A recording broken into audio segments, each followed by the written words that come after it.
കേരളം അതിദാരിദ്ര്യമുക്ത നാടാവാൻ പോവുകയാണ് സുജയ. ഇലക്ഷൻ സ്റ്റണ്ടാണോ കേരളം അതിദാരിദ്ര്യമുക്തമാവാൻ പോകുന്നത്? എന്ന് തുടങ്ങിയ നടപടിയാണെന്നറിയാമോ? ഈ സർക്കാർ അധികാരത്തിലേറുമ്പോൾ ആദ്യത്തെ പ്രയോറിറ്റി ഗോവിന്ദൻ മാഷ് തദ്ദേശ വകുപ്പിലായിരിക്കുന്ന സമയത്ത് എടുത്ത ഒരു മിഷനുണ്ട്. അതിദാരിദ്ര്യരെ കണ്ടെത്തുക എന്നൊരു വലിയ സർവേ നടത്തി. അടുത്ത കാലത്ത് നടത്തിയ ഏറ്റവും വലിയ സർവേ ആയിരുന്നു അത്. ആ സർവേ പ്രകാരം വീടാന്തരം കീഴിറങ്ങി നടത്തിയ സർവേയിൽ 64,006 കുടുംബങ്ങളെയാണ് ഈ സർക്കാർ വരുന്ന സമയത്ത് അതിദാരിദ്ര്യരായി കണ്ടെത്തിയത്. ആ അതിദാരിദ്ര്യരായി കണ്ടെത്തിയതിൽ നിന്ന് ഇപ്പോൾ നമ്മൾ ഈ സംസാരിക്കുന്ന സമയമാകുമ്പോഴേക്കും, കഴിഞ്ഞ വർഷമാകുമ്പോഴേക്കും അത് 57,000 ആളുകളെയും അതിദാരിദ്ര്യ വിമുക്തരാക്കി. ഇപ്പോൾ ഇതാ 100% അത് സാധ്യമാവാൻ പോവുകയാണ്. ഏത് സമിതിയാണ് എന്താണ് ഏത് സമിതിയാണ് ഈ പഠനം നടത്തിയത്? അക്കാഡമിക് ഡൗട്ടാണ്. പറയൂ, ഏത് സമിതിയാണ് പഠനം നടത്തിയത്?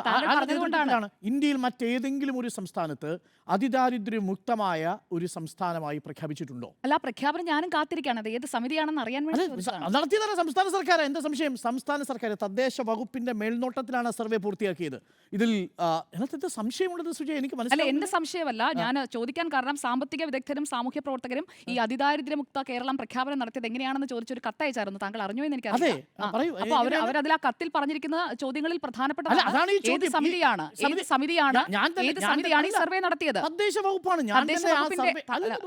ഇതൊന്നും നമ്മൾ അറിയാതെ പോകുന്നു എന്നുള്ളതിലാണ് ഉപയോഗിച്ച ഡേറ്റയുടെ ആധികാരികത അറിയാൻ വേണ്ടി ചോദിച്ചതാണ്.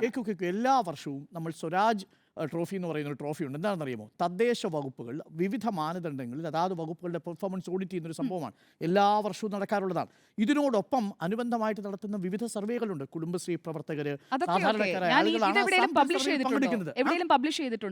പ്രഖ്യാപിക്കാൻ പോലെ പ്രഖ്യാപിക്കുമ്പോഴല്ലേ റിസൾട്ട് വരിക. ഇതുവരെ പ്രഖ്യാപിച്ചതിന്റെ കണക്ക് കണ്ടിട്ടില്ലേ? അതിദാരിദ്ര്യരെ കണ്ടെത്തിയതിനുള്ള മുഴുവൻ ഡാറ്റയും ഉണ്ട്. ഇത് കേരളത്തിലെ ജനങ്ങളോട് പോയി നടത്തിയ സർവേയാണ്, അതല്ലാതെ അന്തരീക്ഷത്തിൽ നിന്ന് കണ്ടെത്തിയ കണക്കല്ല. 2011 സെൻസസ് അനുസരിച്ചിട്ട് 2021 ഈ റിസൾട്ട് തദ്ദേശ വകുപ്പാണ് നടത്തിയത്. തദ്ദേശ വകുപ്പ് നടത്തിയ സർവേയുടെ അടിസ്ഥാനത്തിൽ 64,006 വീടുകളെ കണ്ടെത്തുന്നു. അതിനുശേഷം ഇപ്പോൾ നമ്മൾ 100% അതിൽ നിന്ന് മുക്തരാണ് എന്ന പ്രഖ്യാപനം വരാൻ പോവുകയാണ്.